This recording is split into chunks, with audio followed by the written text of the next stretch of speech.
గల్లా అరుణ Congress party నాయకురాలుగా, మాజీ మంత్రిగా, ఎమ్మెల్యేగా ఉన్నటువంటి రోజుల్లో అమర్ రాజా బ్యాటరీకి బోల్డ్ అంత భూమి ఇచ్చారు.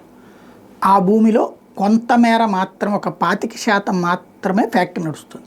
మిగతా భూమిని తిరిగి తీసుకుంటానికంటూ చేస్తే జగన్మోహన్ రెడ్డి చాలా తప్పు చేస్తున్నాడు, పారిశ్రామికవేత్తలు పారిపోయేలా చేస్తున్నాడు, వేటాడుతున్నారు అన్నటువంటి పాయింట్ రాసుకొచ్చారు. అంటే మన రాష్ట్రంలో వార్తల వ్యవస్థ ఎలా ఉంటుందనడానికి గురించి మాట్లాడుకోవాల్సిన అంశం.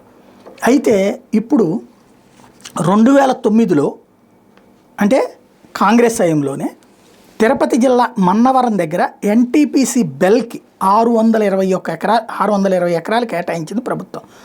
ఇందులో కేవలం 30 ఎకరాల్లోనే ప్రస్తుతం నడుస్తుంది. మిగిలిన భూములు 15 ఏళ్ళుగా నిరుపయోగంగా ఉన్నాయి కాబట్టి అవి వెనక్కి ఇచ్చేయండి అని అడుగుతున్నారు. బెల్ అనేటువంటిది కేంద్ర సంస్థ. మనకి ఏమడగాలి?